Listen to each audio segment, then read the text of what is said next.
এক ছিল তিনটে ছাগল, ছোট, মাঝারি আর বড়। তারা পাহাড়ের নিচে থাকত।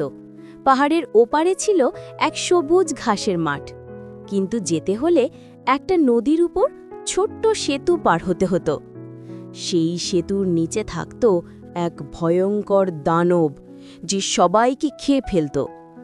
একদিন ছোট ছাগলটা গেল সেতু পার হতে। দানব বলল, কে যাচ্ছে আমার সেতুর উপর? ছাগল বলল, আমি ছোট ছাগল, আমাকে খেও না, আমার পরেই বড় ছাগল আসবে। দানব ভাবল, ঠিক আছে, আর তাকে যেতে দিল। তারপর এলো মাঝারি ছাগল, সেও একই কথা বলল, আর দানব তাকে ছাড়ল।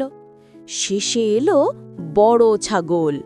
দানব চেঁচিয়ে উঠল, এবার তোকে খাবো। বড় ছাগল বলল, এসো দেখি কে কাকে খায়। বলেই দানবকে শিং গিয়ে ঠেলে নদীতে ফেলে দিল। তিন ছাগল মিলে খুশিতে ঘাস খেতে লাগলো।